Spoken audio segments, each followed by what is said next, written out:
ko lang ay masyado akong na-frustrate, na-disappointed, na-dismaya sa aking nasaksi na hindi ko inaasahan na ganito. Si LB ay dapat mag-isip siya, huwag siyang pabigla-bigla. Isang kapagpalang araw po sa atin lahat, mga kababayan. Nakaraang araw ay inanunsyo ni Atty. Gambol na iiwan niya na itong si Ate LV Vergara. Hindi na ito tatayo bilang legal counsel o abogado ng binugbog na kasambahay. Alam po natin na mukhang naranasan na ata lahat na klaseng pananakit ni Ate LV.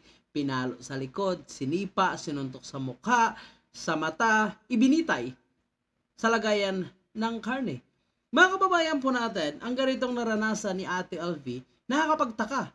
Bakit sa una ay talagang agresibo itong si Atty. Gambol? Bakit ngayon umatras? Kaya ngayon pala isipan na posibleng tinakot dahil kasabay ng pagbarel kay alias Dodong na muntika ng natumba, mga kababayan po natin. Buti na lang, nakatakas, nakalapit sa mga otoridad at ngayon sinecured ng ating mga senador at hawak na nga ng CIDG para maingatan ang kanyang buhay dahil posibleng ipapatumba umano ito.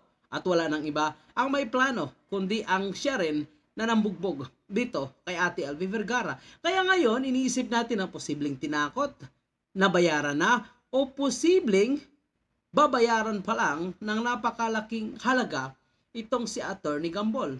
Nilinaw niya na wala siya umanong nakuha ni kahit piso dahil libre lang umano ang kanyang serbisyo kay Ate LV Vergara. Hindi kaya ito ang rason na inupiran siya ng napakalaking halaga or milyones para umatras at manahimik na lang sa kay Ate LV Vergara ang kaso.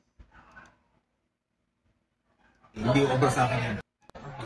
Hindi rin pwede akong pandaan kasi hindi over sa akin yan. Talagang ang dahilan ko lang ay masyado akong na-frustrate, na-disappointed, na-dismaya sa aking nasaksi na hindi ko inaasahan na gano'n. Kayo lahat, sir, attorney, simula sigla, wala kang siningil. Ay, kahit singko, ako pa nga abonado, pakain ko pa sila, pagkasama ko, basta sa sundo ko sila, wala. Abonado pa ako. So, ano yung pakidiscuss, sir? Ano yung dahilan? Kasi personal na rin sa akin, masyado akong may stress. Ilang gabi akong hindi nakatulog dahil sa nasaksihan ko, dahil ang ganda. Aba, may nasaksihan umano itong si Atty. Gambol. Ano nga ba yung nasaksihan ni Atty. Gambol? Dapat ay sabihin niya rin sa ating mga kababayan para maintindihan po natin. At kung wala kang hinahabol na salapi sa iyong pagsiservisyo dito kay Ate LV Vergara, paano ka makasurvive bilang isang abogado? May pangailangan ka na pang araw-araw, mga kababayan po natin. At dahil libre ang serbisyo niya umano kay Ate LV Vergara, posible ito ang dahilan, mga kababayan po natin. Kung babasahin natin ang comment section sa original na upload, mga kababayan po natin kay Kiwi ST, makikita po natin halos lahat ng mga kababayan po natin ay dismayado na kung saan mas tumitindi na yung laban sana, mga kababayan po natin. Tsaka pa ito umatras si Atty. Gambol. So, malabong hindi tayo magdududa sa kanyang credibility, mga kababayan po natin. Kasi, kumbaga, malapit na sa finishing line umatras siya. Hindi ka kaya aatras kung talagang may malaking offer na nakaabang sa'yo o posibleng buhay mo at buhay ng pamilya mo ang kapalit.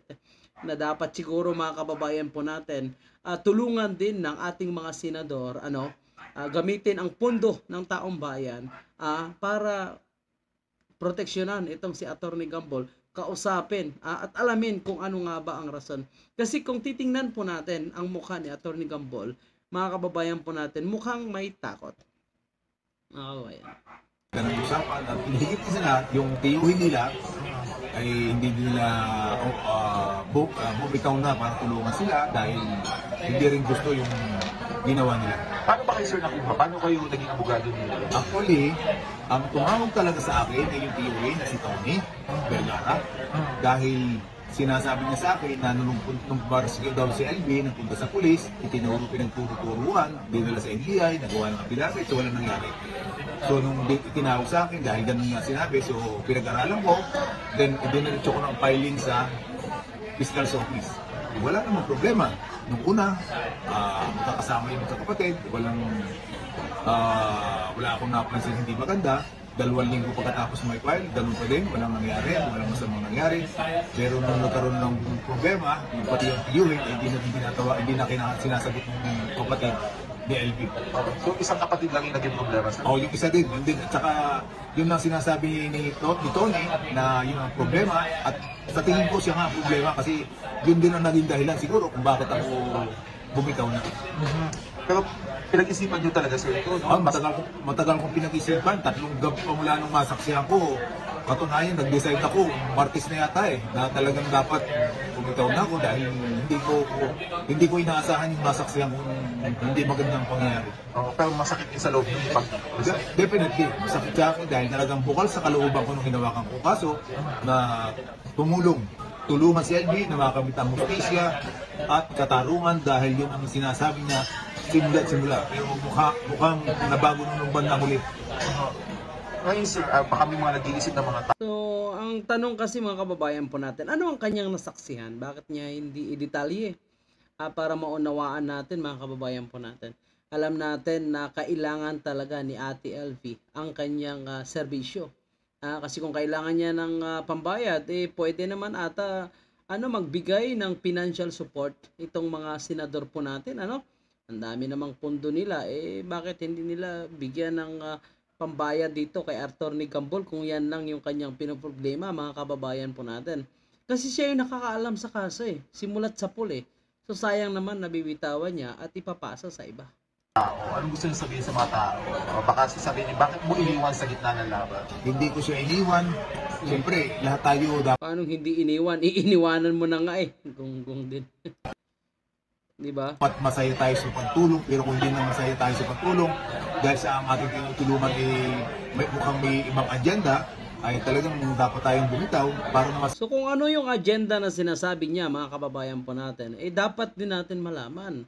Kasi tayo, sinusuportahan natin si Ate LV, pero kung may ibang agenda, dapat sabihin mo.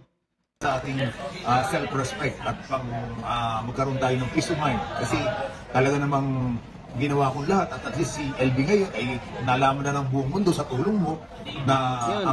Yun, tayo dyan, talagang ikaw talaga ang tumulong kay Ate LV. Pero sayang talagang iniwan mo sa gitna ng laban, Sayang lang. Kung ano nangyari sa kanya, dapat talagang mabigyan ng katarungan at justisya. So si LB ay hindi naman naging problema sa inyo, yung kapatid lang? Parang gano'n naman, parang gano'n. Kasi si LB nga, una bulag, mukha lang misguided dahil kontrolado nga nung isang kapatid. Sir, so paano yan sino hahawak ng kaso ngayon? At least nadudo naman si Atty. Olive at saka marami naman tutulong dyan kasi suportado naman siya ng mga senador. At ako naman ginawa ko nung dapat kong gawin. Grabe ang rason niya, mga kababayan po natin, marami naman tutulong dyan. So, gano'n na lang, parang inabandonan mo na lang, tapos sabihin mo, okay lang, marami namang pupulot dyan. So, parang gano'n ang ginawa niya kay Ate LV, mga kababayan, Sana sa simula pa lang, kung hindi niya kayang panindigan, hindi niya na ginawa, mga kababayan po natin. Siya mismo yung nagsabi, na ang sabi niya kung tumulong ka dapat bukal sa iyong kalooban at dapat kung tumulong ka sa simula pa lang dapat papanindigan mo na, huwag yung sa kalagitnaan bibitawan mo kaya napapaisip tuloy ang taong bayan, lalo na napakalaking kaso ito ito ay talagang ang gagawin ngayon ng mga senador po natin ay posibleng i-update, may babaguhin sa kasambahay law dahil sa nangyari kay LV Vergara.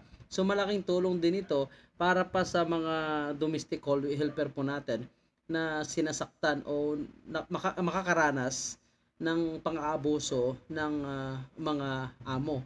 So malaking tulong din itong pangyayari kay LV Vergara, mga kababayan po natin. So sana lang talaga nangihinayang lang tayo kung bakit binitawan nga ni Atty. Gambol, mga kababayan po natin. Hindi ko lang alam kung totoo itong mga perspective na tinitingnan ng ating mga kababayan na posibleng nasuhulan siya ng napakalaking halaga para umatras sa paghawak sa kaso ni LV Vergara. Hindi ko nga lang inaasahan yung nangyari, yung nasaksihan ko na hindi ko matanggap na bakit ganun. Anong gusto niyo sabihin ngayon kay LV, sir?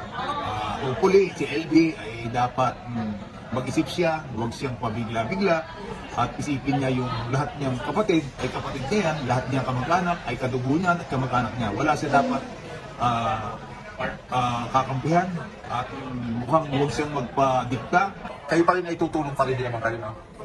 Basta yung magagawa ko pero hindi na ako kagaya ng dati. Hangan nyo pa rin talaga. Ano ang hangad ko na mabigyan ng hustisya, makulong, dapat makulong sa ginawa nila kay Amy na pinulag lahat. Kawawa naman talaga.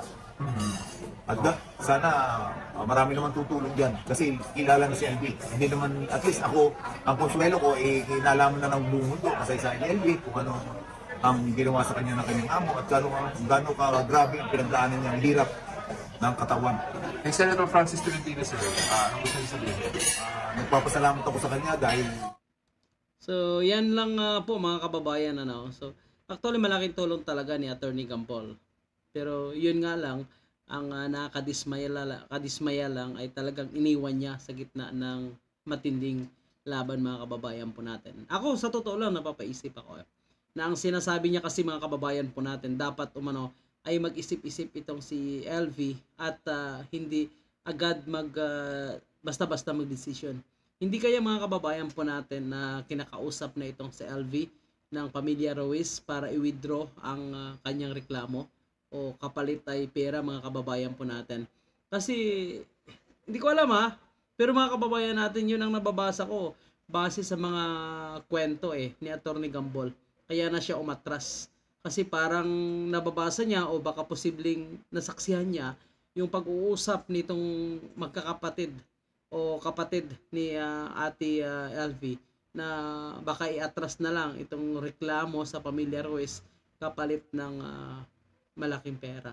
So yan ang nababasa ko mga kababayan po natin. Sana mali ako sa aking nababasa kasi sa mga binibitawang salita ni Attorney Gambol, yan ang nakikita ko na rason kung bakit nga inatras. So isa yan sa rason. Pero marami tayong tinitingnan na posibleng tinakot ng kanyang pamilya, na-operan siya ng napakalaking halaga o baka may plano makikipag-ariglo itong si LV Vergara sa kanyang amo. So anyway, abangan na lang po natin ang punot dulo nito mga kababayan po natin kung ano nga ba ang rason. Alam ko lalabas ang pinakarason kung bakit umatras itong si Attorney Gambol. Either may problema kay LV or sa kanya ang problema mga kababayan po natin.